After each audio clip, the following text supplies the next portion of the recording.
لیکن اس کے لیے آپ کو یونانی میں ڈیولپ کرنا پڑے گا کہ میں یونانی ایکسپرٹ ہوں, میں یونانی آپ کو کیا معلوم ہے تو آپ مجھے جوائن کرا دیں, پہلے وہاں کرا دوں گا. تب میں لفظ نہیں دیکھتا تھا, لیکن یہ کہ میں نے کہا اس کی مجھے لفظ دیکھنی ہے اور اس کو بیوقوف بنانا, تکا ماروں گا, صحیح ہوگا تو ہوا, نہیں ہوا کوئی بات نہیں. تو میں نے تکے مارے, میں نے کہا یہ پوسٹ پہ ہے تو شوگر بی پی کا مریض ضرور ہوگا. تو میں نے ہاتھ پکڑا اور میں نے کہا سر آپ کو بی پی بڑھا ہوا ہے. پہلے ایسے کیسے کر سکتے, میں نے سر بڑھا ہوا ہے. اب بی پی شروع سے لگا کے چیک کرایا تو بڑھاوا نکل گیا. تو کہنے کا اور کیا, میں نے کہا شوگر ہے. اس کے بعد اس نے اپنی اوپی مجھے دے دی. اس کے بعد آپ سوچیے وہ ریجنل ڈائریکٹر اس نے اپنی اوپی مجھے دے دی, کہا میری اوپی ایسے تم دیکھو گے. تو دیکھیے آدمی کے تھوڑا بہت تو آپ کہیں نہ کہیں آپ جب اپنے آپ کو پروف کریں گے کہ جیسا بھی سر کہتے کہ نفس دیکھنی چاہیے. پھر اس کے بعد میرے بیٹیوں کو کچھ پرابلم ہو گئی. اب مطلب بال گر جاتے تھے, جیسے بیٹا لڑتا تھا تو پیچھے سارا بال گر جائے. 2 سال تک میری مسز ان کو دکھاتی رہی, کہاں پہ, ہمارے سامنے وہ مجدیہ ہاسپٹل ہے, ڈاکٹر صاحب پریکٹس کر چکے ہیں. تو اب 2 سال سے دکھاتے رہے. تو مجھ سے کہنے کے کہ اچھا نہیں ہو رہا, دوا لیتے تو میں کیا کروں. میں نے کہا میں آج جا کے دکھا کے آتا ہوں. پہلے کیا کروں, لڑکیاں ہوگی تو اس پر کچھ کرو گی. میں نے کہا کیا کروں گا. میں گیا ان کے پاس, ڈاکٹر سے پوچھا بھائی کیا وجہ ہے, کیوں نہیں بال گرنا ہے. کہ اننون ایٹیولوجی. میں نے کہا ظاہر ہو کوئی ویسی مرضی نہیں جس کا ایٹیولوجی تھا, اور کہیں تو کچھ لے کے چلایا. اب میرے سے کہیں کہ لو جو کچھ تھا وہ بند کر دیا, اب کیا ہوگا. پھر خیر وہاں سے پھر میں نے یونانی پریکٹس اسٹارٹ کی. سب سے پہلے پریکٹس میں نے اپنے بچوں کی یونانی. لوگ باہر دوسروں پہ کرتے ہیں, میں نے پہلی پریکٹس کس پہ کی, اپنے بچوں پہ کی. پہلی پریکٹس اپنی بیٹی پہ. پھر میں نے کیا نام ہے سوچا کہ اس وجہ سے گدا ہوا کہ کسی وہ اینٹی فنگل چلا رہا تھا, اینٹی فنگل دوائیں تھی اور کچھ ہوتی. 15 دن بعد ان کے بال پورا بال پورا کر کے میں نے لگوایا تھا. 15 دن بعد وہ بال کبھی بھی نہیں گرے. اور اس کے بعد ہمارے سالے صاحب بہت اچھے پریکٹیشنر ہیں, MBBS ہیں اور ڈاکٹر صاحب جانتے ہیں. تو ان کی بیٹی بھی جب بال گرنے لگا تو ابھی کووڈ میں ہمارے یہ بلیا دیکھ صاحب تھے, انہوں نے مجھے فون کیا کہ صاحب آپ گورکھپور بھائی آ جائیں, میں آپ کو باہر کا ٹکٹ بھیجتا ہوں اور 25,000 روپیہ دیکھنے دوں گا. میں نے کہا میں آ نہیں سکتا ہوں, کیونکہ میں کسی گھر جا کے نہیں دیکھتا ہوں. تو وہ پھر کہے میں کیسے دیکھ, میں نے کہا سنڈے میں آپ میرے گھر لے کے وہاں لے کے آئے, کالی میں آ جاؤں گا. تو میں سنڈے میں گیا تو وہ کیا تھا, ان کے فادر کی لیور سیروسس ہو گئی تھی. اور پھر وہ میں نے دیکھا ہوگا تو میں نے وہ آئے تھے تو بیہوش تھے, مطلب کسی کو پہچان چل نہیں پا رہے تھے. تو میں نے سے کہا گنگا رام میں ایڈمٹ کرا دو. گنگا رام نے کہا کہ انہوں نے کہا 60 سال سے اوپر ہو گیا, لیور ٹرانسپلانٹ نہیں ہو سکتا. لیور ٹرانسپلانٹ کے لیے سب سے پہلا رول یہ ہے کہ ایج 60 سے ابو نہ ہو. پھر میں نے ان کا ٹریٹمنٹ کیا, اللہ فرق کو ٹھیک ہو گیا اور کچھ نہیں کیا. یہ جو دوائیں آپ کو بتاؤں یہ سب کوئی الگ سے دوائیں تھوڑا دی تھی. تو بیسکلی یہ کہ آپ جب کرنا شروع کریں گے نا یونانی پریکٹس, تو آپ کا خود ہی اعتماد بنتا چلا جائے گا, خود ہی اعتماد بنتا چلا جائے گا. پھر آپ کو لگے کہ نہیں یونانی بہت اچھی ہے. تو یہ دیکھیے آپ, ہم لوگ کیونکہ اس میں پریکٹس نہیں کرتے اس لیے ہم لوگ کو ایسا لگتا ہے. جب اس کو شروع کر دیں گے تو آپ کو ایسا نہیں لگے گا کہ یونانی بہت اچھی پریکٹس ہے کہ لگے گا.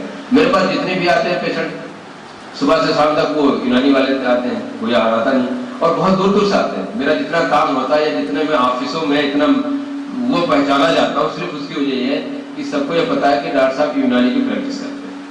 کوئی بلکہ وہ لڑتا ہے آپ حکیم ہے تو بڑا خوش ہو رہا تھا کہ حکیم شبیر صاحب, حکیم شبیر صاحب. میں نے کہا چلو کم سے کم جو آفس والے کہتے ہیں وہی یہ بھی جانتے ہیں. تو وہ بیسکلی میں LG ہاؤس سے لے کر کے وہ منسٹری تک کی پیشنٹ دیکھتا ہوں, آفیشل پیشنٹ دیکھتا ہوں زیادہ, کیونکہ آفس کا کام زیادہ ہمارا ہوتا ہے. تو وہ اسی لیے دیکھتا ہوں کہ ان لوگوں کو یہ ہے کہ ان کی دوائیں کام کریں, وہ ہے کام کریں. دوسرے کیا ہے کہ میں اب چونکہ پہلے شروعات کی تھی کسی جھوٹ سے نفس کی, اب نفس کیسے مانا جاتا ہوں کہ ہاتھ دیکھا بتا دیا آپ کو یہ مرض ہے. تو زیادہ تو آتے ہیں کہ چلو اپنا ہاتھ دکھائے اور بتا دیں گے کہ کہنا ہمیں کیا مرض ہے.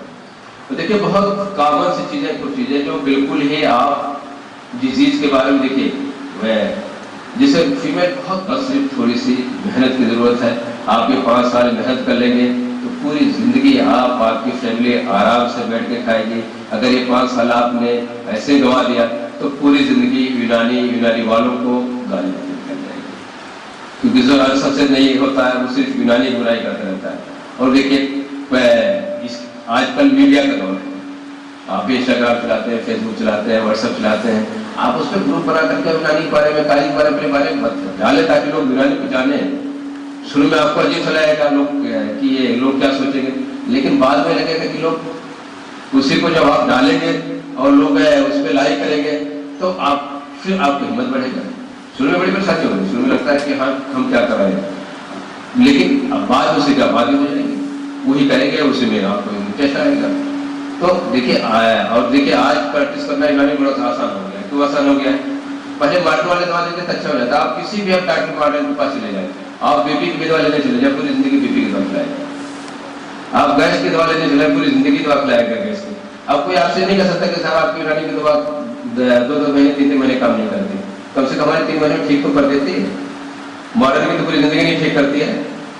تو اب تو یہ کم سے کم آپ یہ نہیں کر سکتے ہمارے دواؤں کو سائڈ افیکٹ نہیں, ان کی دواؤں کو سائڈ افیکٹ تو ہے. تو اب تو پیشنٹ کو کنوینس کرنا بہت آسان ہے کہ اچھا بی پی کی دوا لے رہے ہو, چلو تمہیں یونانی لگا شروع کرو, اس کے سائڈ افیکٹ سے بچ جاؤ گے. اچھا گیس کی دوا لے رہے ہو, ایسا کرو کہ یونانی دوا کھانا شروع کر دو, اس کے گیس کی دوا جو فیٹی لیور اس سے سائڈ افیکٹ سے بچ جاؤ گے. تو وہ اب تو بہت آسان ہو گیا, کیونکہ اب تو کوئی ڈاکٹر ہی نہیں گیا. پہلے فیملی فزیشین ہوتے تھے, پھر فزیشین ہوئے, اب کیا ہو گئے سب رپورٹ کا علاج کرتے ہیں, اور کوئی ڈاکٹر ایسا مریض ہے مینیج کرتے ہیں. اچھا یہ دوا سوٹ نہیں کر رہی ہے, دوسری دوا لے لو. اچھا ایک دوا سے آرام نہیں ہو رہا, 2 دوا لے لو. 2 دوا سے نہیں آرام ہو رہی ہے, 3 دوا لے لو. تو یہ مینیج کرنا پڑا. تو اب ڈاکٹر سارے مینیج کر رہے ہیں. اور آپ اگر آپ کو فزیشین بنا لیتے ہیں تو آپ زیادہ سکسیس ہوں گے, کیونکہ آپ مینیجر نہیں, آپ طبیب بنتے ہیں. تو آج بڑا آسان ہے کرنا, ایسا نہیں ہے. پہلے مشکل تھا, کیونکہ پہلے لوگ دوائیں لیتے تھے تو ماڈرن والوں کو فائدہ ہو جاتا تھا. وہ تو ہے کہ نہیں, چھوٹے چھوٹے تو آج بھی آپ بھی پریکٹس کرتے, وہی پریکٹس کام اچھا ہو جاتا ہے. لیکن کسی بھی بڑی مرض کے لیے آپ کسی بھی ڈاکٹر کے پاس چلے جائے تو کم سے کم 25,000 کا آپ کا ٹیسٹ کرائے گا. اس کا جو دوا لکھ دے گا وہ کہے گا پوری زندگی کھانا. تو اب یہ چیز بھی نہیں ہے کہ چلو آپ کے پاس یہ مائنڈ ہوگی کہ آپ کو اتنی دن تک کھلا رہے ہیں, وہ تو خود ہی کھلا رہے ہیں. اور کسی کچھ پوچھنا ہو تو بتائیے, یا کوئی بات ہو آپ کے دل میں تو بتائیے. میں کیونکہ اب پروگرام ہوا تو وہاں ایسا دینی ماحول ملا تھا, یا تو ایک بار حیدرآباد میں, باقی ہر جگہ تو ویسے ماحول ہوتا ہے جیسے ہم لوگ رہتے ہیں.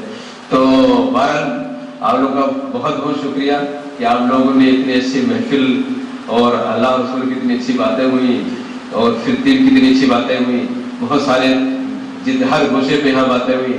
اور نسیم بھائی کا تو صلاحیت کا مجھے اندازہ تھا, لیکن اتنی اچھی صلاحیت اس کا اندازہ نہیں تھا کہ اتنا اچھا کرتے. لیکن ساتھ ساتھ میں اپنی بات کو ختم کرتا ہوں. السلام علیکم.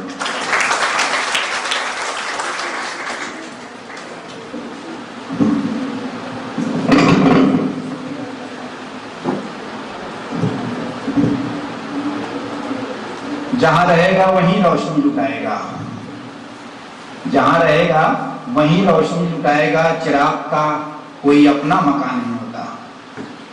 بے حد میں ممنون ہوں, مشکور ہوں جناب ڈاکٹر شبیر احمد صاحب کا, کہ جو ابھی بڑے ہی تفصیل کے ساتھ بہت ہی جامع انداز میں طب یونانی کا مستقبل آپ کے سامنے پیش کر رہے تھے. اس کی اپرچونٹیز بتا رہے تھے, اپنے درد کو بیان کر رہے تھے, اپنے خدشات کو بیان کر رہے تھے, اپنے خواہشات کا اظہار کر رہے تھے. میں اللہ رب العزت سے دعا کرتا ہوں کہ اللہ تعالیٰ ان کے تمام خوابوں کو طب یونانی کے تعلق سے شرمندہ کار نہ کرے.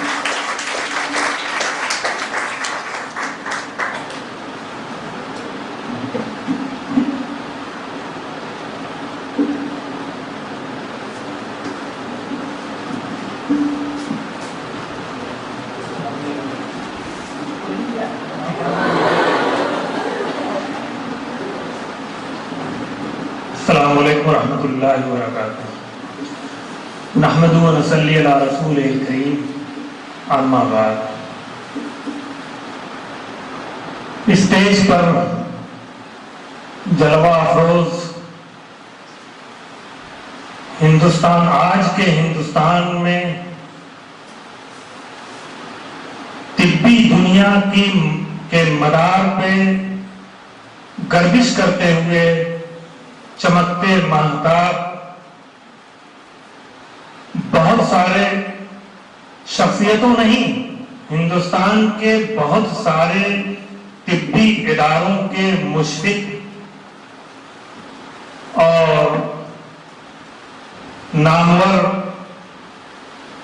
ماہر طب و ماہر تعلیم عالی جناب حکیم شبیر احمد صاحب, صدر شعبہ کلیات و ایسوسیٹ پروفیسر شعبہ تشریح البدن,